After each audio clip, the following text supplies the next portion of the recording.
आज हम देखेंगे क्लास 10th हिंदी लोक भारती दूसरी इकाई। इसमें 10वां पाठ पूरक पठन जिसका नाम है बूढ़ी काकी। इस पाठ का हम स्वाध्याय और भाषा बिंदु इस वीडियो में देखने वाले हैं।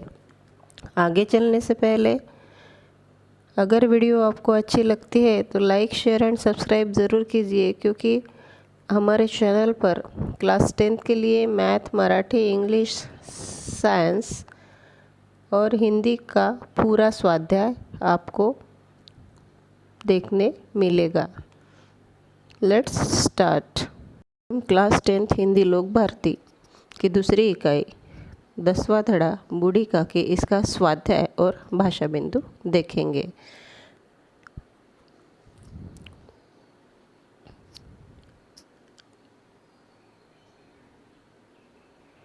सूचना के अनुसार कृतियाँ कीजिए। स्वभाव के आधार पर पात्र का नाम।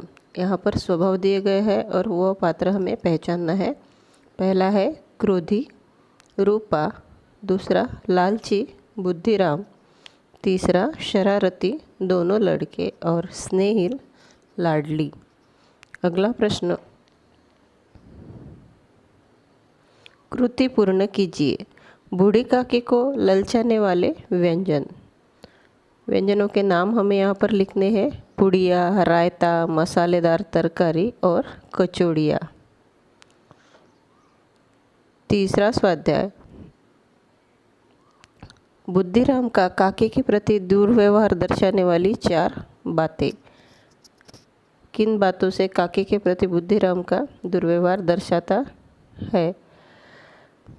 बूढ़ी काकी की संपत्ति अपने नाम लिखते समय किए गए लंबे चौड़े वादों को बुद्धिराम द्वारा न निभाना, बूढ़ी काकी को भरपेट भोजन न देना, भोजन कर रहे मेहमानों के बीच रेंगती हुई बूढ़ी काकी के पहुंच जाने पर बुद्धिराम द्वारा निर्दयतापूर्वक पकड़कर उनका कोठरी में ले जाकर पटक देना, और बूढ़ी काकी के व्यवहार से रुष्ट होने के कारण तिलक उत्सव में सभी मेहमानों और घरवालों के भोजन कर लेने के बाद भी बुद्धिराम द्वारा उन्हें खाने के लिए न पूछना।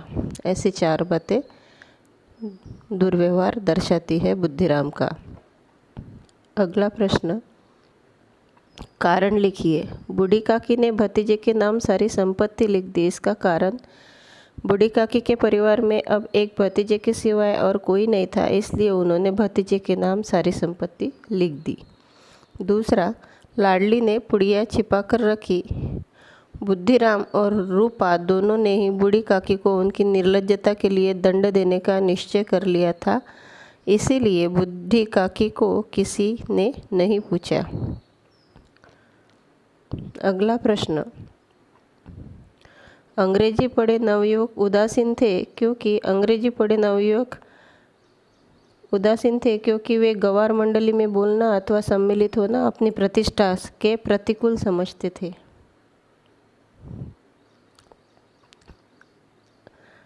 बुद्धिराम ने काकी को अंधेरी कोठरी में धम से पटक दिया क्योंकि बूढ़ी काकी रेंगती हुई भोजन कर रहे मेहमान मंडली के बीच पहुंच गई थी। इससे कई लोग चौंक कर खड़े हुए थे। बुद्धिराम को इससे गुस्सा आया और उसने काकी को वहां से उठाकर कोठरी में ले जाकर धम से पटक दी। प्रश्न क्रमांक 5, सूचना के अनुसार शब्द में परिवर्तन कीजिए।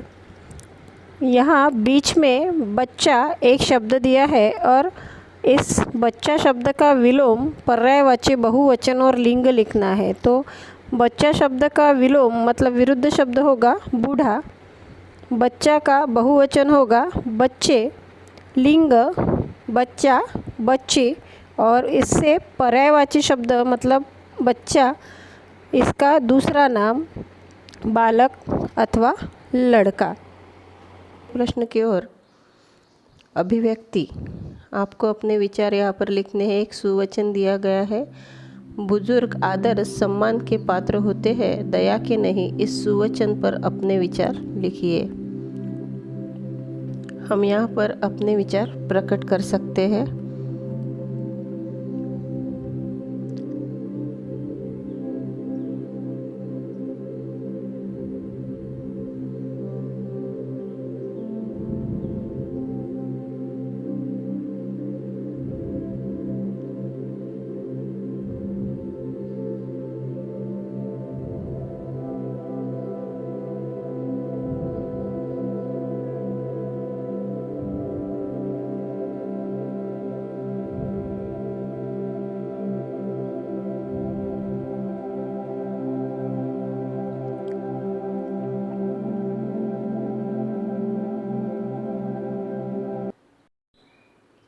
अगला प्रश्न भाषा बिंदु का है। निम्नलिखित क्रियाओं के प्रथम तथा द्वितीय प्रेरणात्मक रूप लिखिए। यहाँ पर क्रियाएं दी गई है, मूल क्रिया, जैसे यहाँ पर 16 क्रियाएं दी गई है, भूलना, पीसना, मांगना, तोड़ना, और उनका प्रथम प्रेरणात्मक रूप और द्वितीय प्रेरणात्मक रूप हमें लिखना है। भूलना, भुलाना, भुलवाना, भुलवाना, पीसना, पिसाना, पिसवाना। इस तरह से हम ये पूरे प्रेरणात्मक रूप लिख सकते हैं। आपको यह ध्यान से पढ़ना है और लिखना भी है। चलते हैं अगले चार्ट की ओर।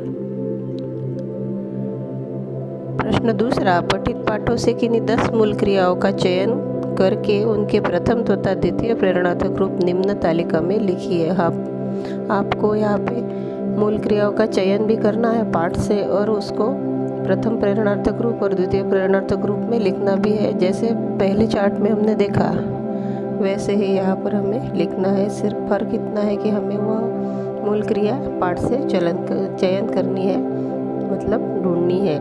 पहला है चलना, चलाना, चलवाना, देना, दिलाना, दिलवाना। इस तरह से यहाँ पर हम क्रियाओं के प्रथम और द्वितीय प्रेरणात्मक रूप लिख लेंगे।